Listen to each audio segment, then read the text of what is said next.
Now, I live in an 80-20 split between what I call beauty and rage. So 80% of my time I'm in the beautiful, the good relationships, the positive things I want to create, the wonderful things that are already going right, the things I'm grateful for, my compelling vision of my future, which I think will bring a lot of good to a lot of people.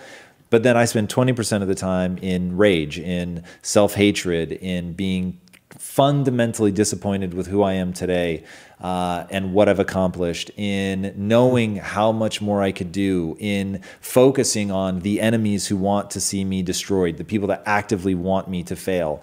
And in that, and so I'll come back to, from an evolutionary standpoint, that anger, that rage is nature's way of allowing you to be able to withstand a higher degree of pain and suffering.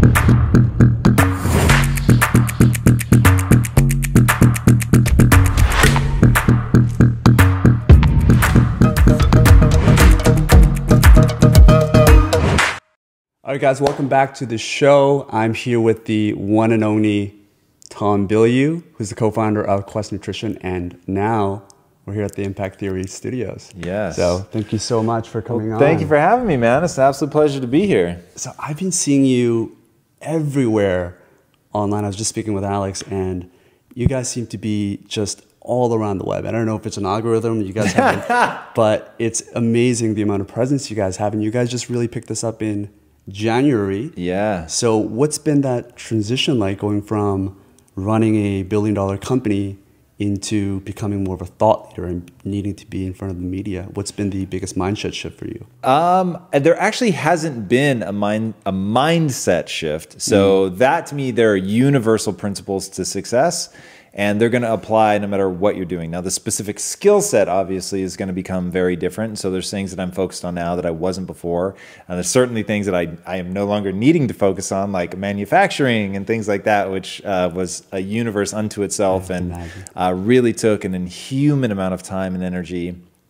But this has been a lot of fun. So, and I think part of what makes going into the social realm so interesting for me, I didn't grow up with it.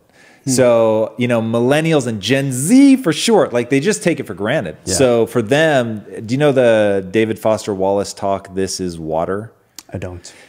Absolutely fascinating. You must go listen to it right now. Drop it into YouTube. Yeah. Anybody listening to this, trust me, do yourself a favor and listen to it. David Foster Wallace, This is Water. And he talks about how the fish is the last person to realize that it's in water. It's so ubiquitous. It's so ever-present that you don't even see it.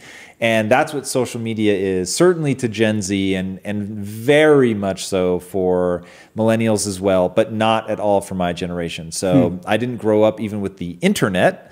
And then when it started coming, like I wasn't even aware of it enough to ever say, oh, this is a fad or it's not a fad. Like, it was happening right as I was going to film school. And I was so entrenched in that. And I was so busy with that the sort of Cambrian explosion, if you will, of the internet happened while I had my head down and I was just working. And so it wasn't until much later that I really started getting into it, and to really give myself context, I didn't have my first computer until I was a junior in college.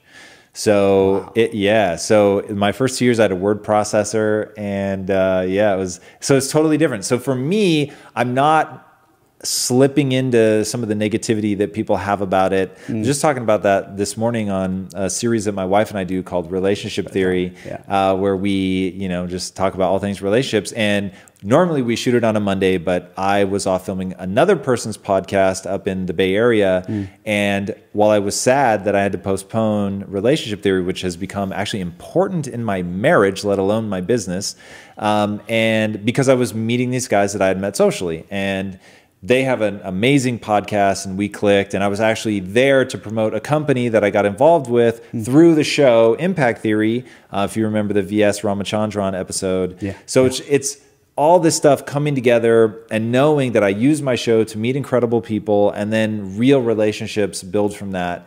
And I was just thinking, like, man, we live in this era where you can connect with somebody across the globe, build a real relationship with them. They can then have impact on your business, either by teaching you something or becoming a real, like, sort of biz dev relationship. It's unparalleled, man. It is unparalleled. It's an amazing world. So exciting. So yeah, every passing day I get more passionate about social, and about what we're doing at Impact Theory. And I didn't even know you went to film school. And would you say you're an introvert or an extrovert? It all comes down to how you define it. So I suppose the most honest answer is I'm ambiverted. So I can be extroverted if I need to, but by the traditional definition of extroversion, I'm introverted. So I recharge by myself. I like to be by myself. I almost never make social plans. I basically have to be drug out to do things, and usually they have to be in service of my goals. So it's not even something that like I'm just going to go out and hang out with friends, which is a fascinating thing. And I'm not sure that I wouldn't benefit from more time with just friends.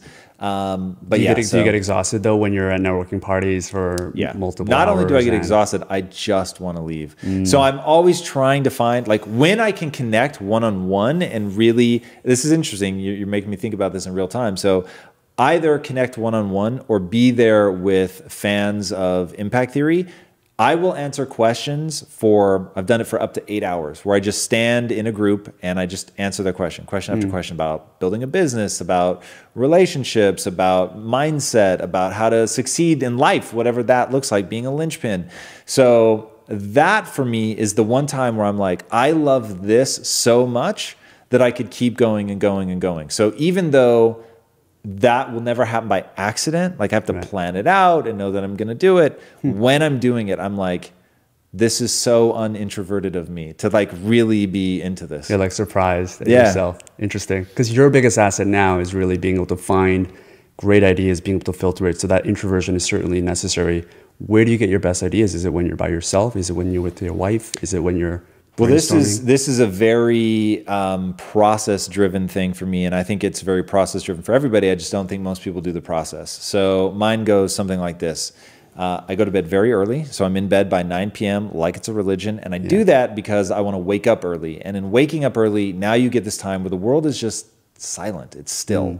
And because I usually only sleep 5 to 6 hours a night, if I go to bed at 9, there's times I'm up at 2 a.m. But my day has started. And that period is just incredibly rich for me. So the first thing I do is I work out, but then I immediately meditate after I work out. The meditation gives me the space to actually hear those little whispers of intuition, which are incredibly powerful. But because intuition whispers, it never shouts, you really have to create that quiet space to hear it. And then I do something I call thinkitating, which is, so when you meditate, you get in an alpha wave state. And one of the reasons it's so powerful is the alpha wave state is denoted as the one that is calm and creative. So you're in this relaxed state where your mind isn't racing, you're not feeling anxiety, and you're making these cross connections between different regions of your brain. It's very powerful for creative thinking. The problem I found was the whole point of meditation is to quiet your mind. So here I am, I'm having these amazing ideas and I want to be distracted, but I'm telling my mind, just breathe, just breathe, just breathe, and trying to really focus on the part of the breath cycle that I'm in. And I began to resent it. And I was like, I'm having my best ideas while I'm meditating and I'm sitting here trying to crush them down, and now I'm afraid I'm going to forget, and that's sort of breaking the whole point of meditating. So I thought, well, what if instead I meditate first, I really do calm my mind, I only think about my breath, but then I immediately follow it with thinkitating, where I'm going to leverage the buzz of that alpha wave state, and I'm going to set my mind to the biggest problem that I have for 20 or 30 minutes and just let my mind wander on it. So whereas in meditating, I'm specifically trying not to think, during thinkitating, while I'm maintaining the breathing cycle of meditation, I'm specifically trying to let my mind wander across a problem. I don't try to force it on anything, but I'll set it loose on a problem. Sometimes it wanders far away from that. Other times it really goes right to work on that problem. And I find that I have way more creative insights into it. That has been massively, massively useful for me in terms of creativity, coming up with new ideas. And then the other part of the process is this math equation that I'm obsessed with, which is ideas in equal ideas out. So I am not at all worried about thinking unique thoughts. I'm fully willing to admit that there are no unique thoughts left in the world. That doesn't bother me at all, because there's still massive room for creativity between the thoughts, connecting unique ideas. And that's where I think the real juice is. And that's where I think any individual gets to bring their unique mind to the table. and read a book, listen to a podcast, whatever the case may be, take that piece of information and let it react in your mind. And then what does it make you think of? What are the parts of it that you want to adopt in your life? What are the parts that you want to discard? What are the parts that marry with other ideas that you have in your head? And what are the offspring of those ideas meeting? And so that process has been very, very fruitful for me as well. And I find that oftentimes during thinkitating, I'm actually pulling in the ideas that I've been reading. So I read voraciously. And when people ask me, like, what's the key to my success? Always be reading. And do you speed read? I speed listen. So I'm a very slow reader, but I can do Audible books at 3x and retain the information. And that is really, really, really powerful for me. I think there is a fixed concept about this whole idea of meditating, that we have to be sitting down and we have to practice a certain concept. But for some people, running could be their form of meditation. Working out could be their form of meditation. And to me, you seem like, and I follow your Instagram stories, you're always working out at 4 a.m. You're super motivated. That's something about you that is super clear, that I think stands out amongst, and I know a lot of motivated people, but there's something about you, your energy, even when I'm sitting across from you, there's this, you have this drive, this twinkling in your eye that's still there, I feel. And generally the people that have these big inspirations or motivations, they generally come from the worst place, right? Whether it's poverty, whether it's, tragic death. For me, I'm an immigrant, so I came here when I was 7, and, my parents had to fight for everything. And for me, this is, everything that I do is for me to give back to what they've given me. I'm curious to know what that is for you. So I think in movies, and by the way, thank you for the Matrix code behind us, which is for sure the most impactful movie on my life. But let's talk about Star Wars for a second. And they do a really good job of showing both the light side and the dark side. And I think people need both. And I think that there are evolutionary mechanisms that are there. The light side makes you feel connected. It makes you want to help. It makes you really want to contribute to the tribe. And I think it's pretty obvious why that would be advantageous for such a social creature, to want to do good things for people, to want to see them win, to think about the beautiful things that you want to create in your life. That I think makes sense to people. But what I think people miss is the power of the dark side. Now, I live in an 80-20 split between what I call beauty and rage. So 80% of my time I'm in the beautiful, the good relationships, the positive things I want to create, the wonderful things that are already going right, the things I'm grateful for, my compelling vision of my future, which I think will bring a lot of good to a lot of people. But then I spend 20% of the time in rage, in self-hatred, in being fundamentally disappointed with who I am today and what I've accomplished, in knowing how much more I could do, in focusing on the enemies who want to see me destroyed, the people that actively want me to fail. And in that, and so I'll come back to, from an evolutionary standpoint, that anger, that rage is nature's way of allowing you to be able to withstand a higher degree of pain and suffering.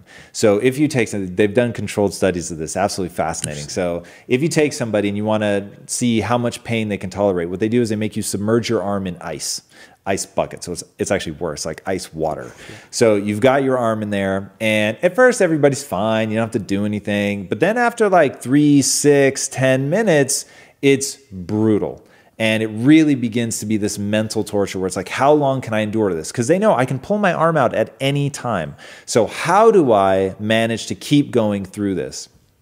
And what they found is, if they told people right when you feel like you have to pull it out, I want you to get angry and start swearing.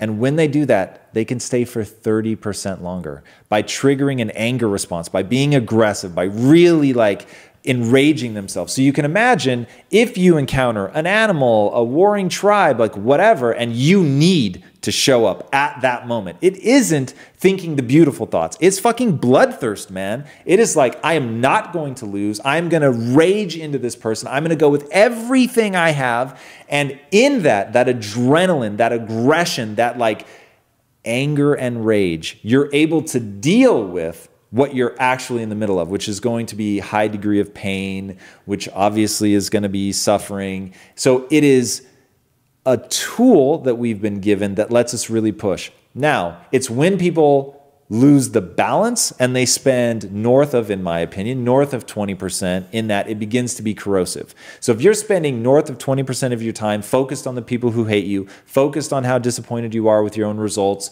focused on how hard things are, if you spend more than 20% of your time there, it begins to diminish you. And that's where people just have to realize it's a choice, right? You get what you focus on. So if you focus on the bad things, they're going to be there and they will seem ever present. But likewise, if you focus on the good things, they will be there and they will seem ever present. So you get to decide what percentage of your time. You could spend no time in the darkness, and there are people that do that, right? You could spend all of your time in the darkness, and unfortunately, there are people who do that. But I think at the end of the day, it's really about understanding what the power each one of those has, knowing when to use them, and knowing what the appropriate balance is to really be centered, to really still feel the joy in your life. And I think that most of the time, you're better off focusing on the beauty and spending your time there in something that's uplifting and encouraging and motivating and inspiring. But 20% of the time, I promise, that will fail you. How do you trigger that? What are the things you think about? What are the specific processes that you go through? Because I think it's a hard mindset shift when either on opposite ends, right? Whether you're feeling miserable, it's hard for most people to trigger happiness from a snap of a finger. And it's also, I think, natural for us not to want to go to that darkness if they don't see it as a tool. But I'm curious to know how you get into that state. Here's something that's really, really fascinating, and it's called a negative feedback loop. So you have positive feedback loops like labor. Labor is a positive feedback loop. So once a woman goes into labor, as one chemical raises, the next chemical raises, and that chemical B raising triggers chemical A to raise higher, chemical A raising higher triggers chemical B, and that's why once labor starts, you can't stop it. So it's not like they ever go, you know what, no, let's hold this off for a couple of days. It doesn't happen. Like it's a one-way train. Negative feedback loops, there's mechanisms to stop them. So you have I can never remember you have an antagonist and whatever the other one is. It's not protagonist. Oh, okay. That's in like a story, but it's and it's not tagonist either. Anyway, the two things that work together. So as one goes up, the other one necessarily goes down. So take the sympathetic nervous system, which is fight or flight, and the parasympathetic nervous system, which is rest and digest. So fight or flight, we're about to get into something, boom, your cortisol levels spike, your heart rate goes up, you start breathing more rapidly, your muscles are mobilized. They are ready to run or engage. Conversely, when you meditate, you're slowing your breathing, you're slowing your heart rate, you're lowering your cortisol levels. So you can't do both at the same time. So this is why meditation is so effective, as you raise your sympathetic nervous system, your parasympathetic nervous system, your heart rate's coming down, your breathing's going more shallow, the sympathetic nervous system, the fight or flight, is coming down. And that's why you feel this sense of well-being as you begin to meditate. So that's your negative. Now, the body has mechanisms worked into it to allow you to trigger these things. So, for instance, if you want to immediately get into a happy place, start it from the body. If you're not feeling it, start it from the body. They've done studies on this, absolutely incredible. If you have somebody rate their level of happiness, they'll rate it one way. If you have somebody rate their level of happiness holding a pencil in their teeth, which sort of forces their face into a smile, they'll rate their levels of happiness higher just from holding the pencil consistently. Wow. Now, the reason is something called mirror neurons. If you know V.S. Ramachandran, who's actually been a guest on Impact Theory, an amazing human being and one of the most extraordinary neuroscientists ever. This guy's just unbelievable. But he's done a lot of work into mirror neurons. Now, mirror neurons, if you've ever heard about mirroring and matching, which is something in NLP, where it's like when you're talking to somebody, you and I will both start nodding at the same time, right? To connect with each other, if I fold my arms, you're likely to fold yours. You lean in, I'll lean in. So that's mirror neurons at work. Now, mirror neurons are what allow, especially like kids, to see something and learn how to do it. But it lets anyone match the facial features that the other person is doing to actually feel what they're going through. So if you put a camera on the audience while they watch a movie, you can actually see them. They're like mimicking the facial expressions of the people on screen, which is one of the reasons you really feel connected, you empathize with them, because we have this mechanism where when we hold our face in a certain way, it actually makes us feel a certain way. So the next time you're in a piss poor mood and you really want to cheer yourself up, force yourself, you're going to feel stupid, but force yourself to laugh out loud. You can't stay angry. You can't. It's that, what I'll call tagonist and antagonist. It's not called that. I know that. I just can't remember the word. We'll look it up. Yeah. So it's that balance between those two things, right? When you start laughing out loud, it forces the change in neurochemistry that's going to dissipate whatever you were feeling, what was making you angry, anxious, whatever, like that will go down.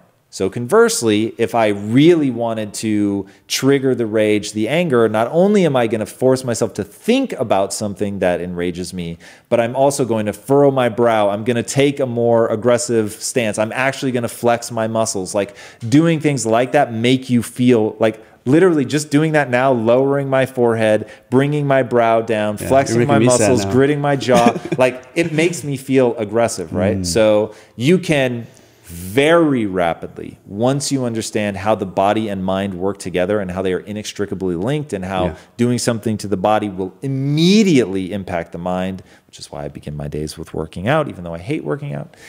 Once you begin to understand that reciprocal relationship, you can do extraordinary things. I think most people know about being able to increase your energy if you're moving around, or if you're doing yoga, if you're working out. But I guess really what you're doing is applying that concept to make yourself feel better or make yourself feel angry as a tool. So that's really interesting that you bring that up. I'm curious to know why you started Impact Theory. You know, and do you think you would have started it if you didn't have such financial success with Quest Nutrition? So we have a lot of deep and amazing questions in there. So I'll break them apart. So why did I found Impact Theory? Because I believe my truest mission in the world is to address two pandemics. You have the pandemic of the body, and everybody understands that. Everybody can see that that's ratcheting up and becoming a bigger and bigger problem. And it's very visible, right? When somebody's dying of diet-related complications, they're usually massively obese. If they have like diabetes or something like that, they're literally burning alive from the inside. And so they're being amputated, starting at the toes and then the feet and then the legs. And so you see it happening. But the other pandemic that we're facing is the pandemic of the mind. And depression and anxiety are a lot harder to see until somebody takes very drastic action. Right now, suicide is the #1 cause of death among young men in Australia. It's the #2 leading cause of death among young men in the US. Just globally is becoming a bigger and bigger problem. So with Quest, it was asking and answering the question, no bullshit, what would it take to end metabolic disease? And the answer that we came up with was you would have to make food that people chose based on taste, and it happened to be good for them. Because telling some people eat less and exercise more works, but telling that to everybody is not a winning solution. So that was our, like, we really believe that will work. And so we set out to do that in earnest. Then on the mind side, it was, okay, what is that thing that allows people to really take control of their life, whether it's the neurochemistry that's making them depressed or anxious or whatever, what's going to allow them to do it? So no bullshit, what would it take to get people out of the matrix, which is how I asked the question. And the answer was you have to fundamentally alter their belief system. Because you get what you focus on, because humans lead with belief. If you're focusing on negative things, your life will simply seem negative. If you don't believe that you can get out of your bad circumstances, then you'll never take the first step. So it really does come down to their mindset. It comes down to how they view the world. In fact, I'm writing a book right now about how to escape the matrix. It'll be called something else almost certainly, but that's the underlying principle. And the quote that I want to open with is a quote from Einstein. And this, when people understand how foundational this is, then they'll really be onto something. And his quote is, the most important decision anyone will ever make is whether they live in a hostile or friendly universe. So it's a decision. It's something you decide. And you decide whether you live in a friendly or hostile universe. And then that decision will become a self-fulfilling prophecy. You'll see it everywhere because you're focused on either all the things that go right or all the things that go wrong. Neither one is objectively true, but that's what you focus on. And so that's what you're going to get. So knowing all of this and having read Joseph Campbell's seminal work, The Power of Myth, and understanding that we're now living through an era where we have all this amazing mythology, but nobody believes it. And so nobody's trying to extract life lessons. And looking at the neuroscience, it's just abundantly clear the only way that human beings assimilate truly disruptive information, so changing a mindset, is through narrative. And the way that we, unlike any other animal, have been able to group in these massive groups and work in a coordinated fashion is because of the fictions and the narratives that we rally around. So if you haven't read the book, in fact, read them both because they both touch on this subject, but Sapiens by Noah Yuval Harari and Homo Deus, also by Noah Yuval Harari. Just two books that really talk about humans and how they use narrative, how they leverage fiction. So think, you and I meet, and let's say that we both believe in, like, we're just huge comic book fans or the Matrix fans, right? And instantly we have a connection. Oh, but it's fake. It's just a story. But we can actually really bond over it. And so when I saw that movie, I decided to take the principles into my own life and to actually live by them, even though I know it's a work of fiction. The easiest way to think about it, the narratives that people have galvanized around for millennia, has been religion. And that was the way, like, you could unite very disparate people in far-flung lands that had never met each other, get them to fight wars all over what they believed in terms of God, right? And rituals and what's right and what's wrong. It's pretty crazy when you think about it. So I knew, okay, what are the dominant forms of narrative? If I'm going to change somebody's mindset, I'm going to be leveraging narrative. I'm doing it, though, in a world where people no longer believe in the narrative. So somebody watches The Matrix, they don't think it's actually true. They think it's a good story. So how do we leverage that to get them to actually use that? And I think that's where social media comes in. So we're in this incredibly unique time, which is one of the reasons that I founded the studio, because I think we can leverage social media to really commentate on the traditional narrative, but I think we need the traditional narrative to give people the ideology that they can assimilate into their belief system. So David Foster Wallace's This is Water, as people believe, or as people build their belief system, it's invisible to them because they don't even realize that it's a belief system. They don't realize that it's a choice. They get some from their family, they get some from the culture at large, and because they have no idea that they were constructing that, usually happens so early in your life, you don't realize that you can deconstruct it and build something new. So what we want to do is create a traditional narrative studio that will beat Disney at their own game, by telling one kind of story. And those stories will all be about empowerment. And the goal being to show people all the different beliefs that they should have that will give them the mindset that they need to understand they can acquire skills in anything, at any time, and become capable truly of the extraordinary. And once enough people believe that, I believe you can get a cultural critical mass that can help us out of this pandemic of the mind. I'm curious to know, though, why did you personally start Impact Theory? Is it, and it could be personal, it could be a specific event or experience maybe you've had. Well, so there's, unfortunately, life almost never works like that, right? So I can give you the sort of steps that led up to why I want to pull people out of the matrix. Mm-hmm. So the studio is the honest answer to what does it take to change people's belief system. My goal is to pull people out of the matrix. The only way to do that is to change their belief system. That led me back to a studio, right? So that's why I'm doing it. If what you want is sort of the emotional journey of what made me want to pull people out of the matrix, I can certainly give you that. So it started with, I Big Brothered for this. It wasn't officially a Big Brother program. It was run by USC. And to get extra credit, they send you, because USC is in the ghetto. Okay, it's very important to realize. It's in the ghetto, so you walk a block off campus and you're an inner city Los Angeles Unified School District. So they send you out there to basically help with the neighborhood schools. And so they gave me this kid, his name was Rashawn, and it ended up being a transformative experience. I'll give you the short version, otherwise it takes far too long. But just a total emotional basket case all over the place, drug and alcohol impacted at birth. I mean, just really, really having a hard time. And the school wants him out of class, right? Because he's so disruptive. So they plan to just shuttle him off to these kids in the that are coming for extra credit. And it's a 8-week program. So you come at week 6, you're supposed to tell them, hey, I'm only coming for 2 more weeks. So at week 6, I tell him I'm only coming for 2 more weeks, and he has a meltdown. And finally, I realize he's freaking out because I'm only coming for 2 more weeks. And so largely to calm him down, if I'm honest, I made him a huge promise. And that promise was, look, if you'll do your homework when I'm here, as long as I live in Los Angeles, I will help you with your homework. Fair? And so he calmed down, and that ended up being an 8 or 8.5 year relationship between he and I that became, I got very involved in his life, and he ultimately got taken out of the adoptive home that he was in because he was being abused, which unfortunately I didn't recognize. And he made me the guardian of the court to help him through the court system and ultimately into foster care. So, I mean, that's how involved I ended up getting in his life.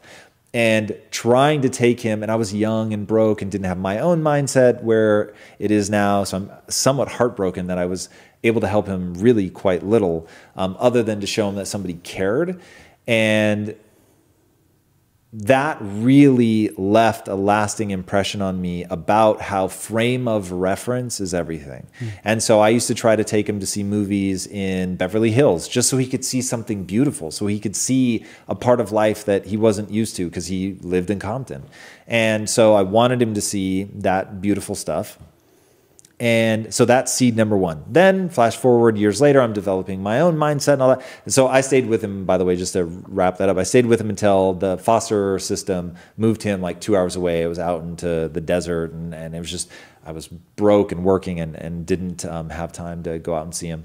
So we lost contact. But then, you know, flash forward years later, we found Quest Nutrition. We're now manufacturing in Compton, which means you're hiring local people, and they are all people that grew up hard in the inner cities, have a very distressing frame of reference. They have a very limited view of what's possible, or I should say limited belief in what's possible. And it just, again, shows me smack in my face. I'm not smarter than these guys, but I have a different belief system. And because of that different belief system, I own the company and they work for it. So I really, really became obsessed with trying to help them because I could see so much potential, but it wasn't being used because they didn't believe that it could. They didn't believe they had dormant potential that could be manifest into a real set of skills that could allow them to do anything they wanted. They just didn't believe it. And my job was to show them that it was possible. And in showing them that it was possible, then some of them really started to do incredible stuff. And it was amazing. And I just realized, for whatever reason, I am wired to love that moment where somebody is like, oh my God, I can do more with my life than I realized.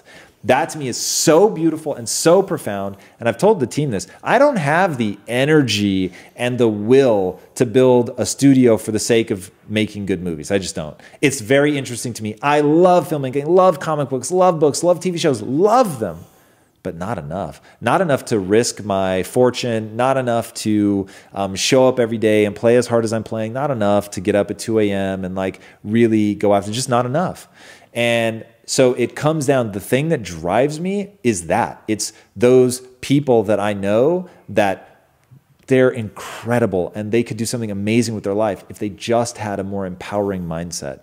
And mindset is something I think you can give to anyone. Not everyone will take it, I'm well aware of that. But to make it an option that they're choosing from. If they choose to ignore it, that's on them. I'm not going to waste my time with that. But for the people that respond, seeing what they're going to do with their life and knowing that I helped with that, like, that's the juice for me. It's everything. I mean, I've never shared this on camera, but my aunt committed suicide about 12 years ago. And for her, living in Korea, a simple mindset shift, whether it's a narrative, whether it's a story that she can relate with, because of the distribution that we have, could have saved her life. And I know right now what you're doing now is you're scaling that to the global audience, and that person that can resonate with you.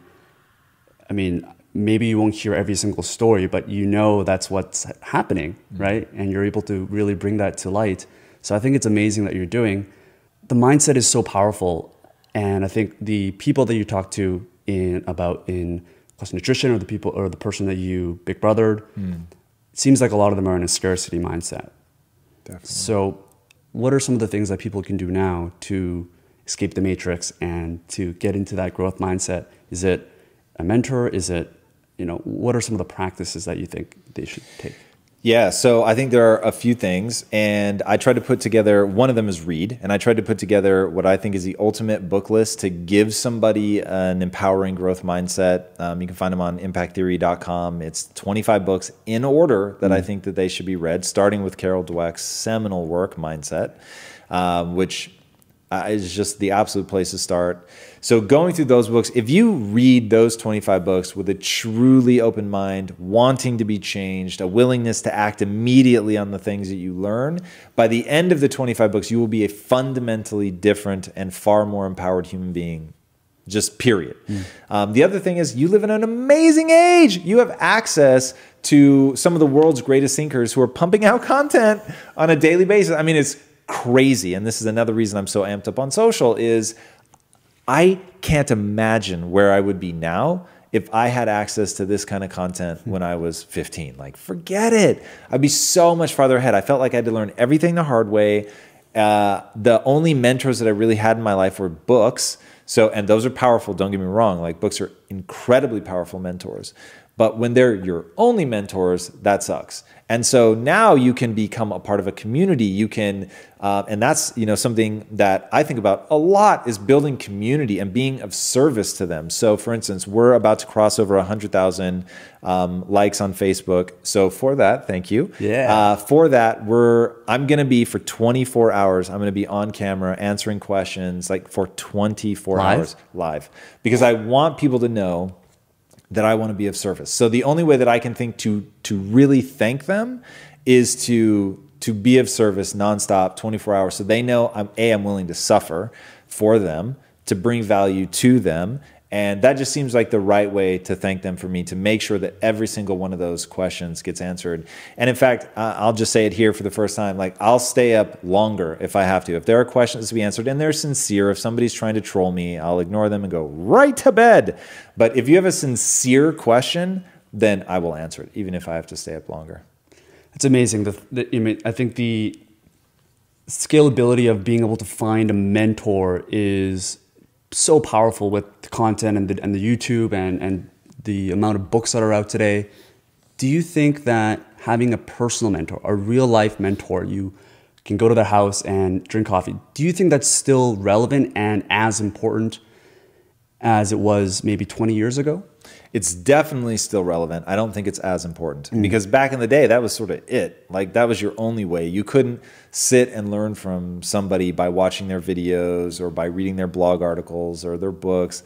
The books, I guess, is one thing you could do, but all the other stuff didn't exist. So just the volume of content and the intimacy, quite frankly, that you can create with a podcast or a video didn't exist before. So you really do feel like you get to know them. Also, most influencers, at least if they're smart, they'll actually answer your specific question.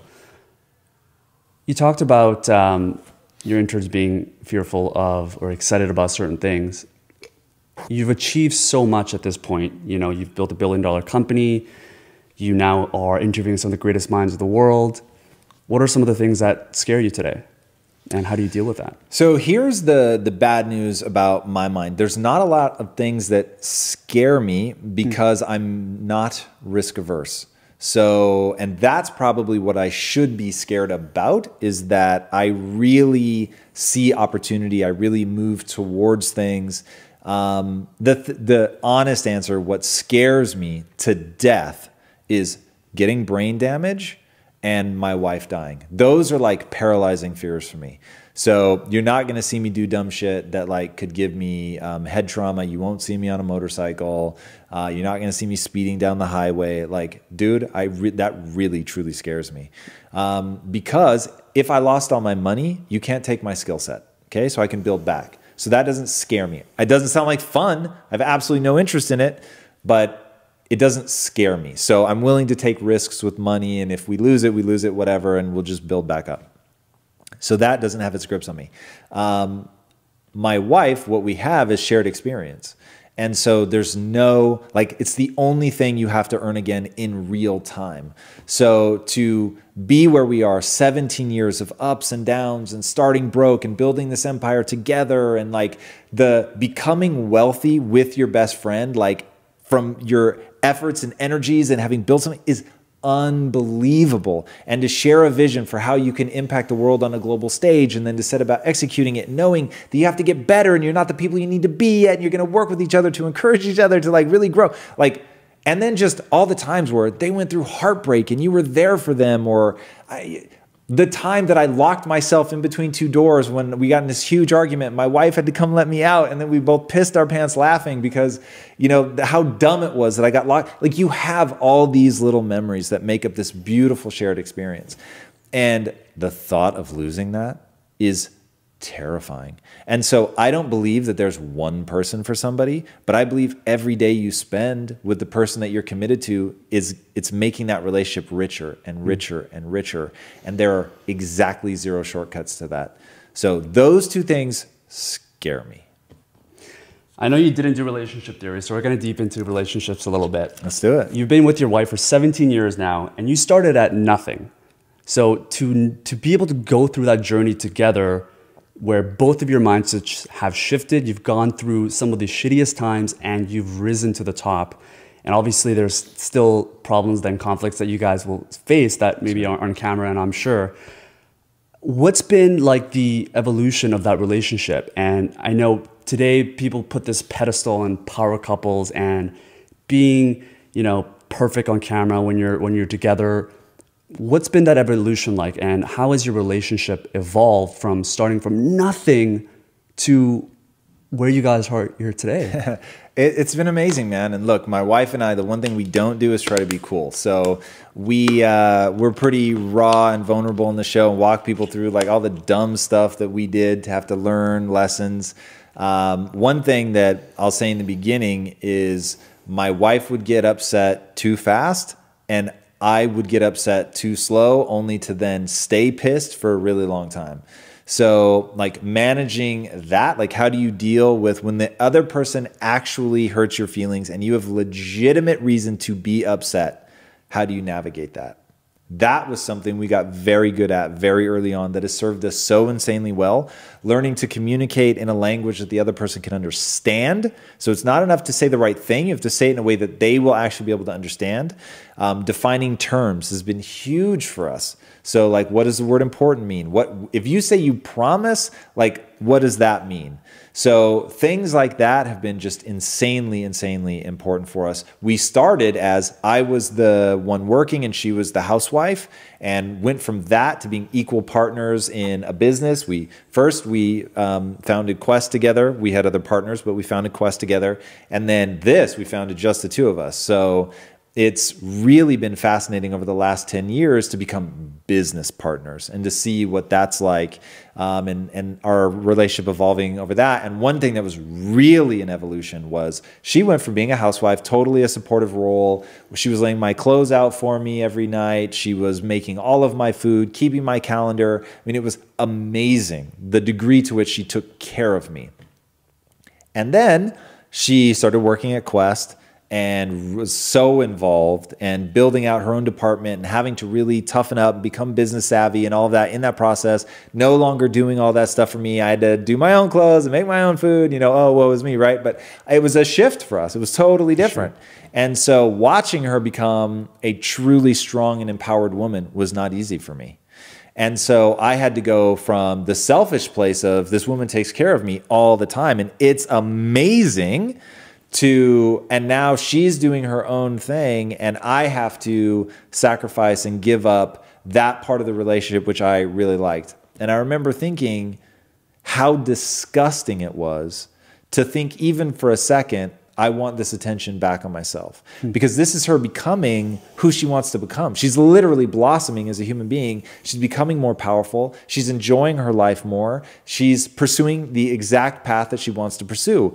And in finding that empowerment and becoming just a better version of herself, to not be excited for her it violates my code. So my code demands, this is someone I love. I want to see them become the best version of themselves. And if that in some way is threatening to me or makes me feel like less the center of the universe, then I need to get over that fucking immediately. And so that was one of the most amazing processes that we went through together as a couple. And she was so graceful to me to give me the space that I needed to get my head around, okay, I now have a working wife who's a very potent and powerful businesswoman who is every bit my equal in the world of business. And what does that look like? And so that was just an incredible, incredible bit of evolution that really forced us to be honest about where we were, about who we wanted to become, about finding out whether the code that we were each living by was going to serve us, and it did. And just talking. And one thing that I'm very proud of, I'm not somebody who avoids being petty and insecure. I'm just somebody who acknowledges when I'm being petty and insecure. So I could tell her, hey, I'm being petty right now, and it really bothers me that like I have to make my own lunch, and that's really petty, and I totally get it, but that's a real emotion that I'm going through. And so give me the space to process that, because I really do, I understand you can't. Like, you've got to go now learn the department that you're learning and get great at that. And it's going to take a lot of time and energy. And I actually am excited for you. And I just have to take a second to essentially mourn the loss of the really cool side of the equation before, where I just had so many of my needs taken care of. Was it for you, was it more about when, you know, when your wife went from housewife to being able to, you know, essentially be an equal in the business, right? You went from, you know, having all of your needs taken care of into perhaps she was giving you some ideas where maybe you didn't agree with. And that's kind of like a sensitive spot, especially when you have to go home together. Yeah. I'm curious to know, for you, when that transition started happening, was it more about protecting, because it's natural, I think everybody would have that. Is it more about protecting your ego? Or was it afraid of losing her? No, the priority for me was to make sure that she had the space to blossom into the person that she wants to be. Whatever skill set she wants to acquire, whatever she wants to get great at, if that's business, awesome. So my emotions were tied to my wants, my needs. So now having to take care of my lunch, my day got harder, right? So my workload didn't lessen, but now I had less help. So now it's like, I just have more to do. So it was better for me if she had stayed in that role, because think about it, I could have hired somebody to do her job. So it's like, I could have hired somebody to do her job, and then I would have had all my things taken care of. But she wanted to express herself that way. She wanted to come into her own and feel more powerful and learn a skill set and apply that skill set. And then in watching her do that, actually realized that she was unbelievably talented at it. And so that was incredible to see, that she was acquiring the knowledge and the skills so fast and working so hard that I was like, I don't know that I actually would have an easy time replacing her, which was really cool. But that came much later in that journey. So I didn't even have that to rely on as I'm going through this. But it was just recognizing that the thing that's upsetting me is something very petty. It's very selfish. And so it's okay to have those emotions. It's not okay to act on them. So I need to encourage her. And so I was honest. I said, look, this is how I'm feeling, but I want you to know you can count on my support, and I'm going to be there at every single turn to encourage you. I am not going to do little things to sabotage you. I'm not going to be passive aggressive. Like, I am going to be very upfront about what I'm feeling. And I'm also going to make sure that I'm flawless in my execution of encouraging you to become who you want to become. So that's really critical. And that just comes down to, what are your values, right? And those are my values. My value is that each and every single human being should be given the opportunity to become who they want to become, to grow in whatever direction they want to grow in. And things that stop them from doing that, to me, are the things that, you know, you have to get rid of. So. And do you think that's how you kill the ego? And shout out to Ryan Holiday for Ego is the Enemy. Is understanding your values, is that the main thing that people need to do to diminish the egos that they have, whether it's in business, relationships, friendships? Well, I'll give you a counterpunch to that. So mad shout out to Ryan Holiday. He actually acknowledged me in the acknowledgments of Ego is the Enemy for proofreading his book, which is an incredible book. And I really, really like the concept, but I'll just put slightly different words on it. I think everybody needs an ego, but I think it really matters what you build your ego around. And I think you can very rapidly get yourself in trouble by building your ego around something that's fragile. So I'll give you an example. If you build your ego around being right and having the right answer, you're gonna seem like what people think when they say, oh, he has an ego. But if instead you build your ego around being a learner, always being willing to admit when you're wrong, and identifying the right answer faster than anyone else, and then putting energy behind that idea, no one's gonna say, oh, he's egotistical. In fact, what they're gonna say is he's humble. So even though you may be a raging ego, like I'm a raging egomaniac, but my ego, my self-esteem is all predicated on my willingness to stare nakedly at my flaws, to admit my inadequacies, to always being willing to put the work in to get better, to sit at people's feet and learn from them, to acknowledge them as my master, to when somebody has a great idea, to acknowledge it, that it's not only a great idea, that it's their great idea, and I just want to help whatever I can to make sure that it comes to fruition.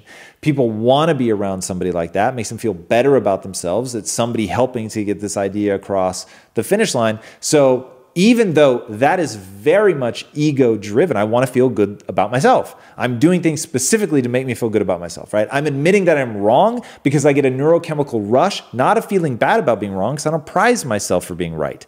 I get a neurochemical rush when I admit that I'm wrong really fast because I know that's hard, and I know that I have to overcome like insecurity and pettiness, and in overcoming those things, I actually feel really good about myself. And I fan those flames, right? I create that value system in my mind. They're all decisions, and I fan those flames. And when I do it, while there might be a pit in my stomach, oh God, everyone's going to realize I don't have all the answers. But then it's like, don't worry about that. Feel good about the fact that you were willing to admit when you're wrong, because that's very beneficial for moving you towards your goals. And I personally do and believe that which moves me towards my goals. So anytime that I act in accordance with that, I reward myself literally just by like attaboys, right? Like, well done, man. Like, you really like had that sting of, God, people are going to think I'm stupid, but I'm going to do it anyway because I know it's the right thing to do and it's the right thing to move the company forward. And yes, I had to admit that my idea was bad, even though I was just fighting for it like 30 seconds ago, but like I changed direction immediately. And I didn't waste time arguing for my idea once I realized it was a bad idea and not as good as the other. Or maybe it's a great idea, but it's not as good as the other idea. And I can willingly set that aside. Like, I'm proud of myself for that. And literally, those are the words that I'm saying inside my head. And because of that, like, yeah, you know, you start to feel good. So it is ego, it is pride, but I don't think those things are inherently problematic. It's all about what are they based on. It seems like your entire journey and a lot of people's journey is really just about learning, making mistakes, experimenting, learning, and you're just constantly learning. I know you believe that entrepreneurs are not born, but they're made.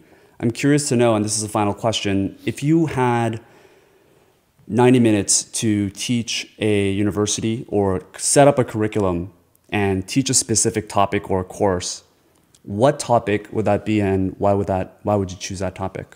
Mindset, because it is the thing that controls every other aspect of your life. Every single aspect of your life is controlled by your mindset. Period. And how would that be different from, you know, psychology or a curriculum that's already that is in an place? Awesome question. I'm glad you asked. So psychology concerns itself with truth. I have no interest in truth. I am only interested in what is effective. That's it. So when I say do and believe that which moves you towards your goals, I don't say do and believe that which is true. Do and believe that which moves you towards your goals. Why? Because I don't trust people to accurately assess what is true. You know how many beautiful people think they're ugly? You know how many brilliant people think they're dumb? You know how many insanely capable people are absolutely convinced that they can't do something? Right? When I think about your aunt, thank you, by the way, for being vulnerable and sharing that. She believed she would never feel good about herself again. And that's why she did what she did. It's not true, though. Right? It's a brain chemistry state. And I'm not denying that there's brain wiring that goes into it, that she's reinforced certain loops unintentionally in her mind that get her into a dark place, and that there's real, true mental injury. I'll avoid saying mental illness just because it has baggage, but there's a mental injury. She's got wiring that isn't helping her. It's causing her from just a true, and she may have had a microbiome problem. It's like what, over 50% of the serotonin is produced in your gut, and over 90% of the serotonin stored in your body is stored in the gut. So when you have an imbalance in the gut, you're just not getting the chemicals to the brain that you need in order to feel good. So we are chemical processing plants, and when the chemicals get out of whack, you got trouble. So getting into a science that concerns itself only with truth is fascinating, and I love it, and I want to know what the truth is, but I'm not going to steer by the truth, because if I believe, oh, you could never do that, that doesn't help me. So far better to believe anything is possible. so that you'll at least try and you'll push yourself. So the people that are happiest, brace yourself for this one, the people that are happiest in clinical trials, the people who are happiest are the ones that score highest on self-delusion. So since the game that you're playing is not success, since the game that you're playing is not money, despite what people may tell you, the game you're playing is neurochemistry. How do I feel? That's it. If I give you $7.4 billion, but you hate your life and want to commit suicide, what good is the money? Conversely, if you have no money, but you love your life, you have a deep sense of fulfillment, and what you're doing every day puts you in a state of bliss and joy, what does it matter that you don't have money? Like, at that point, like, what more is the money going to bring you? The game that you're playing is neurochemistry. So if you find more contentment, more happiness in delusion, then better to feed the delusion. Now, look, I get it. That, like anything, a little bit of delusion is probably good, and too much delusion is paranoid schizophrenia, and you end up in a mental institute. So I'm not saying it can go unchecked. I'm just saying that even delusion is a useful tool. So if I were empirically ugly, it does not do me a service to believe that. It just doesn't. Then I'm going to be way less confident, and the thing that people respond to even more than looks is confidence. So do that which moves you towards your goals, period. I love it. Thank you so much, Tom, for being on. I generally, when we finish off these interviews, we like to leave the audience that are listening here or watching here today with one small challenge, an action step they can do. It could be super small, or it could be a little bit bigger. But for the people that are listening, they can turn off, pause the interview, and just take action on that, whether they're walking around or at the gym or at their home. What is that one challenge that the listeners can do to live a more impactful life? All right. It's going to be a two-parter, which might be cheeky, but I'm going to do it. Number one, you need an insanely specific goal. Insanely specific. And I'll give you examples of not specific goals. I want to help people. Not specific. I want to get rich. Not specific. I want to build a business. Not specific. You need to get very specific. Your goal needs to be like absurd in its specificity. Then create a list. Title that list Important Things. And every day, first thing once you finish your morning routine, do not check email. Go into your important things list, which should be in order of most important to least important, but only important, and work your way through that list. If you live in that list and it's all things that are aimed at helping you actually achieve your goals, if you spend your time in that list and your goal is specific, if you do that with enough diligence, you will be successful. Tom Bilyeu, everyone. Thank you so much for being here. You got it, man.